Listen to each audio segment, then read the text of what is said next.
السلام علیکم ورحمۃ اللہ وبرکاتہ۔ بسم اللہ الرحمن الرحیم۔ اللہ کے گھر کا سفر بڑا مبارک سفر ہے جس میں قدم قدم پر مغفرت اور اجر و ثواب ہے۔ اللہ کے گھر حاضری کے لیے آنے والا ہر آدمی اپنی کیفیت کے ساتھ آتا ہے، اس لیے یہ عشق کا سفر ہوتا ہے۔ دنیا کے سفر تجارت کے لیے ہوتے ہیں، سیر و سیاحت کے لیے ہوتے ہیں، مگر یہ اللہ کے گھر کا سفر ہے، اس کا تعلق روح کے ساتھ ہوتا ہے، جس میں آنے والا اللہ کی محبت میں ڈوب کر اللہ کے گھر کی طرف آتا ہے۔ اسی لیے احرام باندھنا ضروری قرار دیا گیا ہے کہ جب تم اپنے محبوب سے ملنے کے لیے آ ہی رہے ہو تو تمہیں دنیا کی زیب و زینت سے کیا سروکار، یہ امیری اور غریبی کا فرق سب ختم کرو۔ اللہ کا گھر ایسا ہے کہ اس کے دربار میں پہنچے تو سبھی ایک ہوئے، سب کو ایک کر دیا۔ یہ جو تمہارے لباس کا فرق ہے، یہ جو تمہارا سٹیٹس ہے، یہ اونچ نیچ ہے، اس کو پیچھے رکھ دو، سب احرام میں لپٹ جاؤ۔ اس دنیا کو بھول کر اللہ کی محبت میں ڈوب کر اللہ کے ہو جاؤ۔ مسلم شریف اور مشکوٰۃ شریف کی روایت ہے کہ حضرت محمد صلی اللہ علیہ وآلہ وسلم نے فرمایا، اسلام ان تمام گناہوں کو مٹا دیتا ہے جو اس سے پہلے کیے تھے، اور ہجرت اور حج ان تمام گناہوں کو مٹا دیتے ہیں جو ان سے پہلے کیے تھے۔ اس حدیث مبارکہ میں یہ ارشاد فرمایا گیا کہ اگر کوئی اسلام قبول کرتا ہے اور اسلام قبول کرنے سے پہلے اس سے جو بھی گناہ سرزد ہوئے، اللہ رب العزت اسے اپنی رحمت سے معاف فرما دیتے ہیں۔ اور اگر کوئی آدمی پیدائشی مسلمان ہے اور اسے ہجرت کی بھی ضرورت نہیں پیش آئی تو اس کے لیے ایک کام ایسا ہے جو اس کے گزشتہ گناہ اور برائیاں مٹا دے گا، اور وہ ہے حج۔ حج کے بعد آدمی ایسا پاک صاف ہو جاتا ہے جیسے آج ہی پیدا ہوا ہو۔ حج اسلام کے 5 ارکان میں سے ایک رکن ہے۔ جو لوگ حج کرنے کی قدرت رکھتے ہوں اس پر حج فرض ہے۔ حج مسلمان پر فرض ہوا جب اللہ کا حکم نازل ہوا۔ سورہ آل عمران میں اللہ رب العزت کا حکم نازل ہوا، لوگوں پر اللہ کا حق ہے کہ جو اس گھر تک پہنچنے کی استطاعت رکھتا ہو وہ اس کا حج ادا کرے۔ حضرت ابو ہریرہ رضی اللہ تعالیٰ عنہ سے روایت ہے کہ رسول اللہ صلی اللہ علیہ وآلہ وسلم نے ہم کو خطبہ دیا اور فرمایا، لوگوں تم پر حج فرض کیا گیا ہے۔ ایک آدمی نے پوچھا، یا رسول اللہ صلی اللہ علیہ وآلہ وسلم کیا ہر سال حج کریں؟ رسول اللہ صلی اللہ علیہ وآلہ وسلم خاموش ہو گئے، حتیٰ کہ صحابی رسول نے 3 مرتبہ یہی سوال کیا۔ تب آپ صلی اللہ علیہ وآلہ وسلم نے فرمایا، اگر میں ہاں کہہ دیتا تو تم پر ہر سال حج فرض ہو جاتا اور تم یہ نہ کر سکتے۔ ایک اور روایت ہے کہ حضرت ابو ہریرہ رضی اللہ تعالیٰ عنہ بیان کرتے ہیں کہ ایک آدمی نے نبی کریم صلی اللہ علیہ وآلہ وسلم سے پوچھا، اے اللہ کے رسول صلی اللہ علیہ وآلہ وسلم، کون سا عمل سب سے افضل ہے؟ آپ صلی اللہ علیہ وآلہ وسلم نے فرمایا، اللہ پر ایمان۔ اس نے پھر کہا، کون سا عمل سب سے افضل ہے؟ آپ صلی اللہ علیہ وآلہ وسلم نے فرمایا، اللہ کے راستے میں جہاد۔ اس نے پھر پوچھا، پھر کون سا عمل سب سے افضل ہے؟ آپ صلی اللہ علیہ وآلہ وسلم نے فرمایا، پھر حج مبرور۔ حدیث شریف میں ہے کہ حضرت ابراہیم علیہ السلام بیت اللہ شریف کی تعمیر سے فارغ ہوئے تو بارگاہ خداوندی میں عرض کیا کہ تعمیر سے فراغت ہو چکی ہے۔ اس پر اللہ رب العزت کی طرف سے حکم ہوا کہ لوگوں میں حج کا اعلان کرو۔ حضرت ابراہیم علیہ السلام نے عرض کیا کہ یا اللہ، میری آواز کس طرح پہنچے گی؟ اللہ تعالیٰ نے فرمایا کہ آواز کا پہنچانا ہمارے ذمہ ہے۔ حضرت ابراہیم علیہ السلام نے اعلان فرمایا، جس کو آسمان و زمین کے درمیان ہر چیز نے سنا۔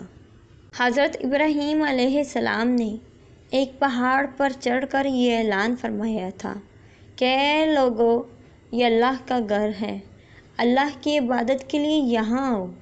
یہ اعلان آپ نے 5000 سال پہلے کیا تھا۔ ایک اور حدیث میں ہے کہ جس نے اس آواز پر ایک مرتبہ لبیک کہا، میں حاضر ہوں، وہ ایک حج کرتا ہے، اور جس نے 2 بار لبیک کہا وہ 2 حج کرتا ہے، اور اسی طرح جس نے جتنی بار لبیک کہا وہ اتنی ہی مرتبہ حج کی اس کو سعادت نصیب ہوتی ہے۔ حج کیا ہے؟ حج در حقیقت 2 منظروں کا نمونہ ہے۔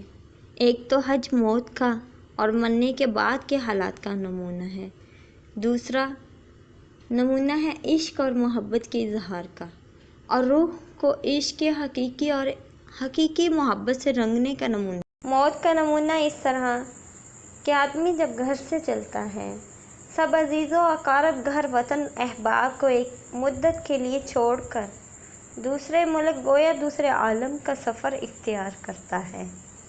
جن چیزوں کے ساتھ دل مشغول تھا، گھر، کھیتی، باغ، احباب کی مجلسیں، سبھی اس وقت چھوٹ رہی ہیں، جیسا کہ مرنے کے وقت سب کو بیک وقت خیر آباد کہنا پڑتا ہے۔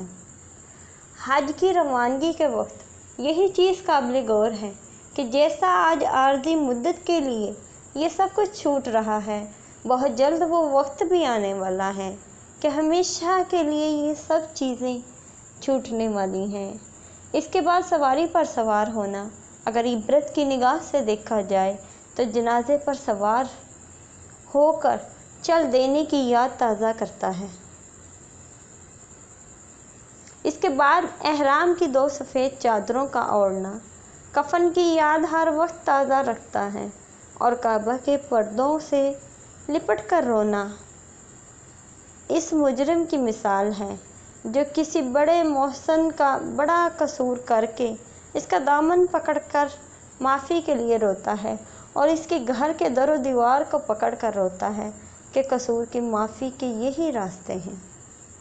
احرام ایک عاشقانہ رنگ کا پورا مظہر ہے، نہ سر پر ٹوپی، نہ بدن پر کرتا، فقیرانہ صورت، نہ خوشبو، نہ زینت، ایک مجنوں جس کی بے چینی کے کمال کو ظاہر کرتی ہے۔ اسی طرح حج کے سارے اعمال، طواف، حجر اسود کا بوسہ، مینا و عرفات کا قیام، سب عاشقانہ اعمال ہیں۔ حج اور سفر حج صحیح معنی میں ایک تربیت ہے، خودی پر ضرب پوری قوت و شدت کے ساتھ پڑتی ہے، اور بندہ کو عملی طور پر بندگی پوری طرح سکھائی جاتی ہے۔ اس کا کرشمہ ایک یہ بھی ہے کہ بندے کا ارادہ قدم قدم پر توڑا جاتا ہے۔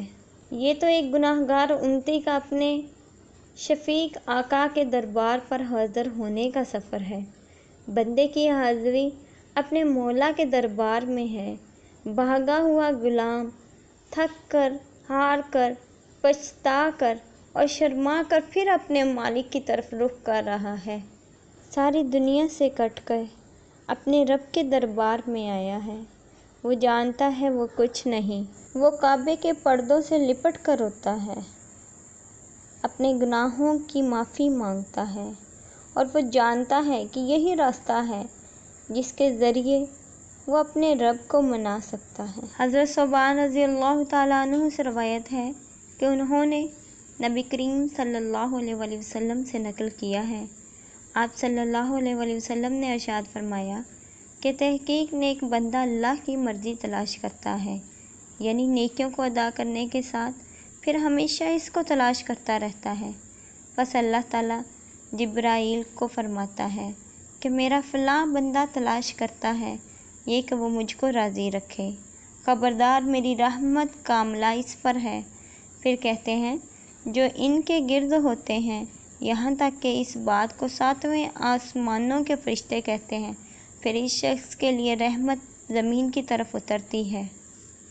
اس حدیث میں رحمت کے اترنے کا ذکر آیا ہے، اس سے مراد یہ ہے کہ اللہ تعالیٰ اس کو پسند کرتا ہے، پھر اس کے لیے زمین میں قبولیت رکھ دی جاتی ہے، یعنی لوگ اس کو عزیز رکھتے ہیں، یعنی پسند کرتے ہیں۔ اللہ رب العزت سے دعا ہے کہ وہ ہمیں اور تمام امت مسلمہ کو اس گھر کی زیارت نصیب فرمائے، آمین ثم آمین۔